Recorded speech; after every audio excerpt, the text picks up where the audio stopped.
What's up, guys? Welcome back to the Educated Barfly. Today we're going to be making a simple cocktail, one of my own creations, or like basically one of my own reconstructions. It's kind of a cocktail inspired by both a Death in the Afternoon, which is like a little bit of absinthe and champagne, and a French 75. I call it a Death in Oaxaca.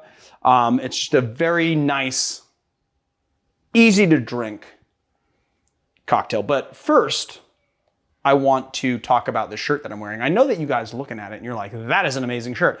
Marius made this shirt. It's one of our pop culture reference shirts. It says Educated Barfly. It's in a sort of Stranger Thingsy sort of font. I think it's a very nice shirt. But what's funny about Marius and his Norwegian kind of sense of humor is that he doesn't get that, like, it's like this, like we have, by the way, for a limited time, still have some of the we still have some of those Jurassic Park shirts that we unveiled a couple of episodes ago available. You should just get it while the getting's good because pretty soon they're going to be gone. This one is like a Stranger Thingsy one. Marius was just like around the times that Stranger Things season 2 premiered. 3. Oh, season 3? Sorry, that's the thing. I skipped out on season 2. I watched season 1. Quite as well. Yeah, I will. But anyway, season 3 premiered a couple of weeks ago. Marius got very inspired to make this Educated Barfly Stranger Things shirt. So we have this shirt available. You should get it. It's at Teespring. It's pretty cool. Cool, let's get into the cocktail. So first thing we are gonna do is half an ounce of lime juice into our tin. I'm gonna take some light agave syrup and do half an ounce. And then we are going to do 1 ounce of our Vida Mezcal. Come on, there you go. 1 ounce. And then we're going to do 3/8 of an ounce of Green Chartreuse, and we're just going to put it into the bottom, just the base of our jigger. That base is 3/8 of an ounce, which is half of 3/4. Then we're going to take our ice and put it all up in our tin and give it a nice shake.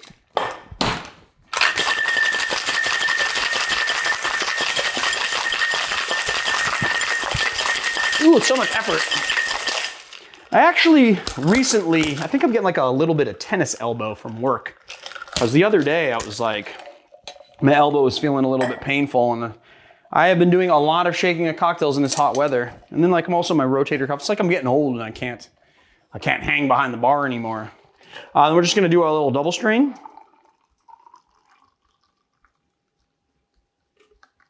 There we go. And then we're just gonna finish it off with a little champagne. Hold on, wait for it, wait for it, wait for it, wait for it.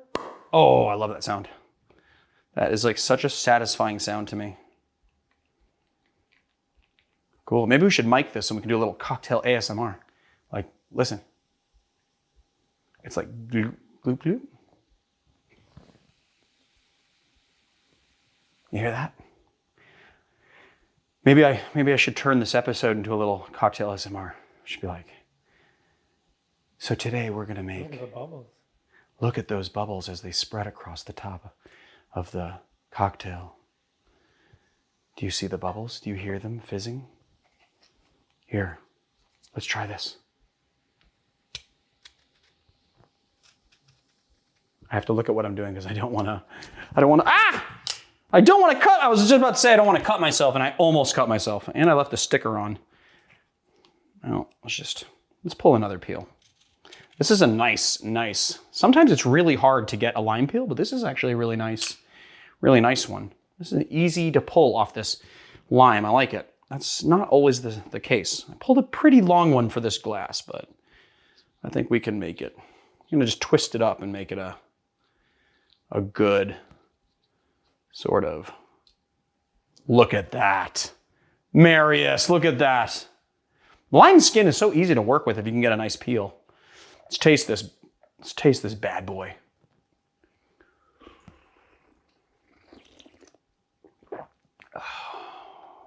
Yes. Oh, yeah. So, not overly sweet. You get those nice herbaceous notes. It's like what I said in I don't know if I said it in the beginning of this one or if I said it in the beginning of a previous take that got destroyed by us, I don't know, flubbing things up, but it's like the herbaceousness of the green chartreuse mixing with the mezcal just like so perfectly. And then you have that lime juice balanced out by the agave, but the agave is sweet, but it's like a kind of a more savory style sweet, sort of like honey, as opposed to sugar, which is a very sharp sweetness. This is a very like mellow kind of sweetness. I mean, I like to leave the peel up here, but it's kind of hard with a champagne flute. This is, I could drink this all day long. Oh yeah. It's just perfect. And the champagne, just like, I will say this, you got to use champagne for this because you want it to dry out. You want it to be a little drier. If you use like cava or if you use certain sparkling wines, it might be a little bit too sweet to really balance this properly. But the dryness of the champagne, which hits you in the back of the throat as you're drinking it, really balances out those sweet notes and the herbaceous notes, and it gives you like a nice, really well-rounded cocktail here. So there you go. Enough jib-jab about the cocktail. I think you guys should just go out and make it. This one's pretty simple. It's just 4 ingredients, 5 ingredients, a little shaking and straining. But you know, I always say 5, I always try to keep my original cocktails to 5 ingredients and under because I feel like that's a good amount of, like any more ingredients and you can just like slap one thing on another, on another, on another, on another, on another. And finally you will get like a good balanced cocktail eventually. But if you have 12 ingredients, it's a little easier to do than if you have 5. But that's why those, you know, cocktails that are like old fashions and Manhattans and Sazeracs that have 3 that are like balanced and nuanced and reveal themselves, like their flavors sort of reveal themselves and they evolve as you drink them and have 3 ingredients. It's a masterful bartending. Then you know that you have mastered this craft, my friends. If you guys can do 3 ingredient cocktails. So hey, if you guys have created any 3 ingredient cocktails that you want to share with me, write them below. I've actually really been digging this. I've been getting so many responses from the viewer created series, and you know, I've been really having fun going through them, and I've been really impressed with all of the submissions that we got. They've been pretty awesome, and they're not, and it hasn't been a ton of bartenders.